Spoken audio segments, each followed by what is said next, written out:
पसंद उनसे भी अनुरोध होगा कि 2 शब्द रखे, थोड़ा संक्षिप्त में रखे।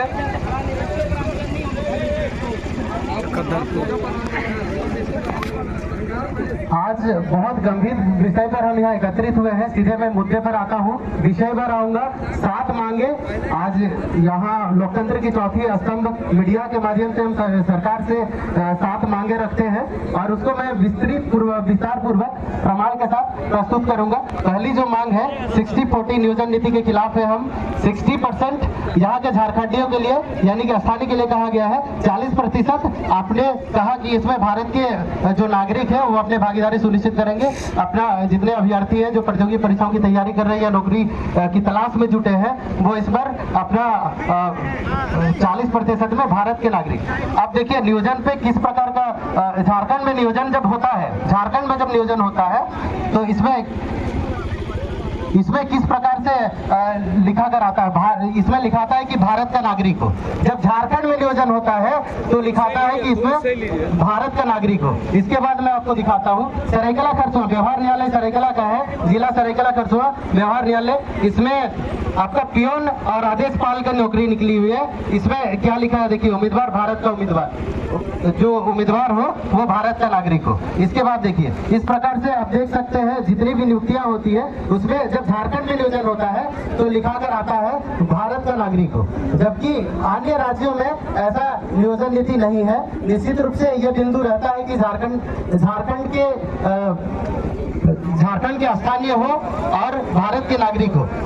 और कुछ मैं उदाहरण प्रस्तुत करूंगा आपके सामने। जब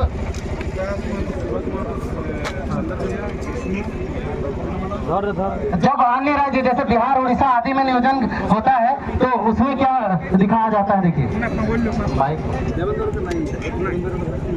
तो इसमें देखिए किस प्रकार से अन्य राज्यों के नियोजन के विषय में क्या लिखा है कि बिहार निवासी ही बनेंगे राज्य के प्रारंभिक स्कूलों में शिक्षक। यानी कि अन्य राज्यों की नियोजन नीति देखिए, बिहार के नागरिक ही बिहार के निवासी ही बनेंगे राज्य में प्रारंभिक स्कूलों में शिक्षक।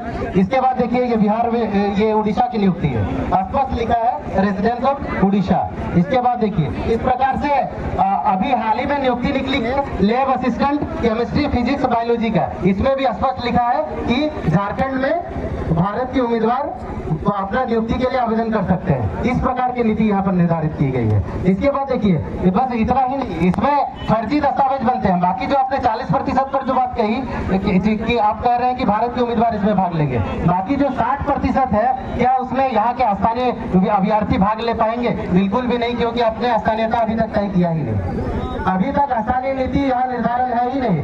आपने बोला कि हमने कॉल रिकॉर्डिंग के जरिए हमें पता चला कि 73% झारखंड के स्थानीय युवाओं ने कहा है कि 2016 से पहले की नियोजन नीति को हम मानेंगे। तो अब 2016 से पहले की नीति क्या थी? 1985 वाली, यानी कि आप उसी को मान रहे हैं। 2016 की नीति उसमें 1985 वाली है और उसमें भी आपने 10वीं और 12वीं के यहाँ से जो पास करते थे उसको हटा दिया।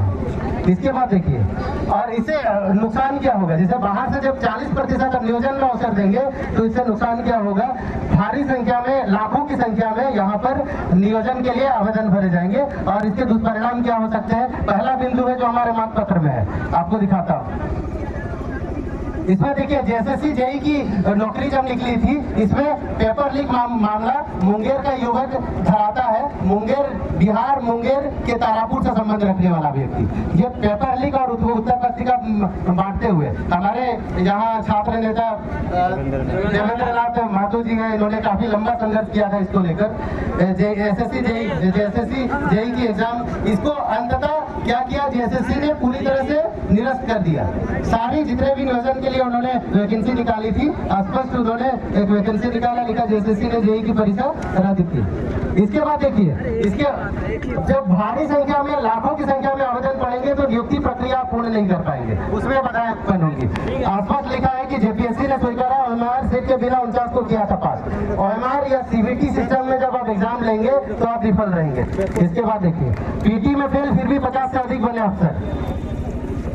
इस प्रकार के फर्जी, और इतना ही नहीं, फर्जी दस्तावेज किस प्रकार से बनते हैं देखिए। 60% में भी यहाँ के स्थानीय, क्योंकि स्थानीय नीति निर्धारित नहीं है, अब 60% में भी यहाँ के झारखंडी यानी कि स्थानीय अभ्यर्थियों को मौका मिलेगा, ऐसा आप नहीं कर सकते हैं, क्योंकि फर्जी दस्तावेज धड़ल्ले से बन रहे हैं। आपको मैं दिखाता हूँ, देखिए कांटा टोली में 1600 से 3000 में बन रहा है फर्जी प्रमाण पत्र, देख सकते हैं आप।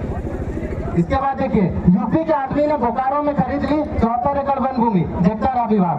अब CNT एक्ट 1908 का सीधे शब्दों में यहाँ उल्लंघन हो रहा है, और बाहर से, क्योंकि CNT 1908 का धारा 46 क्या कहता है, ST का जमीन ST खरीद सकता है, OBC का OBC और SC का SC।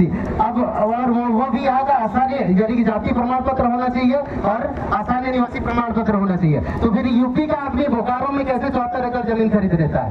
जाहिर सी बात है कि फर्जी दस्तावेज धड़ल्ले से बन रहे हैं। इसके बाद देखिए संक्षेप नहीं होता, अपनी जमीन के लिए भटक रहा आदिवासी परिवार, जमीन उसका है, क्योंकि यहाँ CNT एक्ट को आप सही से अनुपालन, या जाहिर सी बात है कि इसके प्रावधानों को सही रूप से आप लागू नहीं कर रहे हैं। तो विधायक समरीलाल का जाति प्रमाण पत्र रद्द। आप देख सकते हैं कि ये राजस्थान की स्थानीयता रखता है, लेकिन यहाँ पर विधायक बनता है, और स्पष्ट लिखा है कि 7 बार इसी प्रमाण पत्र पर चुनाव लड़े, यानी कि आप यहाँ प्रतिनिधित्व भी कर रहे हैं, फर्जी दस्तावेज बनाकर प्रतिनिधित्व कर रहे हैं। आरक्षण का लाभ लेकर बिहार निवासी बना झारखंड में दरोगा। बिहार के निवासी यहाँ पर आरक्षण के लाभ, जाहिर सी बात है 60% में आप यहाँ बसाने का काम किस प्रकार से कर रहे हैं, क्योंकि स्थानीय नीति 2016 उसमें स्पष्ट है कि जो यहाँ सरकारी सेवक या सरकारी नौकरी में आएंगे उनके बच्चे यहाँ आरक्षण का लाभ लेंगे। वो तो 30 साल अगर यहाँ रहे तो यहाँ के स्थानीय हो जाएंगे, यानी कि झारखंडी कहलाएंगे। अब जाहिर सी बात है कि वो अगर नौकरी के लिए आएगा तो 7 साल तक तो नौकरी करेगा, 30 साल यहाँ निवास करेगा, तो वो झारखंडी हुआ, उनके बच्चे आरक्षण का लाभ उठाएंगे। संक्षेप, खूंटी की 2 शिक्षिकाओं का आसानी निवासी प्रमाण पत्र फर्जी पाया जाता है। देखिए किस प्रकार से फर्जी दस्तावेज निर्गत हो रहे हैं, और अवैध कब्जा किस प्रकार से होता है। BCCL के 13,388 क्वार्टरों में बाहरी लोगों का अवैध कब्जा। इस प्रकार से आप सरकारी डेटा कहता है, सरकारी आंकड़ा कहता है कि हर वर्ष 36,000 की संख्या में बाहर से, अन्य राज्यों से, झारखंड से, अन्य भारत के विभिन्न राज्यों से आकर झारखंड के सरकारी जमीन पर या यहाँ पर बस जाते हैं। और बाकी अब नियोजन की जहाँ तक बात कर रहे हैं, क्योंकि जब जयमन की सरकार आई थी तो प्रत्येक वर्ष 5 लाख वैकेंसी रोजगार देने की उन्होंने बात कहा था। आप कह रहे हैं कि 40% यानी कि 2 लाख आप बाहर से लाकर लोगों को बसाएंगे, क्योंकि बाकी राज्यों में ऐसा नियम नहीं है नियोजन और आसानी नीति कि आप वहाँ से बच सके, लेकिन यहाँ का नियोजन नीति ऐसा है, आसान नीति ऐसा है कि आप यहीं पर यहाँ पर नौकरी भी करेंगे और बस भी जाएंगे। 4 भाई बहन के पिता, एक अस्थायी पता अलग अलग, ठीक है। इस प्रकार से फर्जी दस्तावेज बन रहे हैं, तो मैं बहुत ज्यादा समय नहीं लूंगा। आप देख सकते हैं कि CNT एक्ट का किस प्रकार उल्लंघन हो रहा है, और CNT एक्ट का उल्लंघन करके CNT का उल्लंघन कर दे दी गैर आदिवासी को जमीन। इस प्रकार से गैर आदिवासियों को जमीनें जा रही है, क्योंकि धड़ल्ले से फर्जी दस्तावेज आपस में जो लड़ाया जा रहा है। इसके बाद मैं आरक्षण पर आता हूँ। आरक्षण रोस्टर पर यहाँ आपने जिलावार पूरे प्रदेश में जिला स्तर पर आरक्षण रोस्टर लागू कर दिया। 7 जिलों में हमने OBC आरक्षण को 0 कर दिया, क्योंकि आपके पास आंकड़े ही नहीं है, कोई आधार नहीं है, कोई डेटा नहीं है। आप किस आधार पर तय कर रहे हैं कि यहाँ ST को कितना मिलना चाहिए, EWS को कितना मिलना चाहिए, SC या OBC को कितना मिलना चाहिए। सबसे पहले बिहार के स्तर पर हमारी मांग है। दूसरी जो सबसे बड़ी मांग है कि बिहार के तर्ज पर, बिहार राज्य के तर्ज पर यहाँ जातीय जनगणना कीजिए। इसके बाद पूरे प्रदेश भर में, झारखंड में आप जिला स्तर पर नियोजन में आरक्षण रोस्टर लागू कीजिए। तो इस प्रकार से जो मांगे हैं उसको मैं प्रमुखता से रखता हूँ।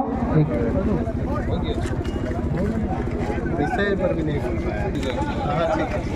जो सबसे बड़ा विषय है जिस पर अभी तक चर्चा नहीं हुआ, लेकिन हमारी मांगों में में से है।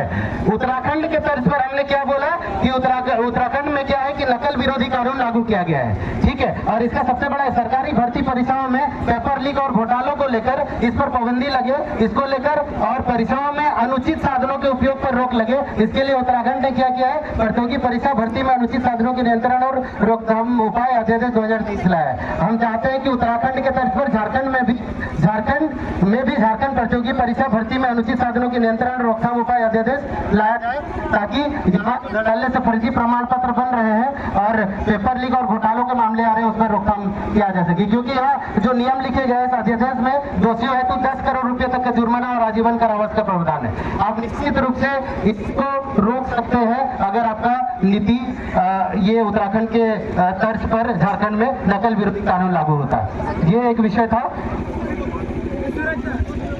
ठीक है। वैसे बहुत सारी बातें अगर विस्तार से करूंगा तो मैं बाद में मीडिया को प्रेस कॉन्फ्रेंस के जरिए या लोगों तक मैं पहुंचा दूंगा। धन्यवाद।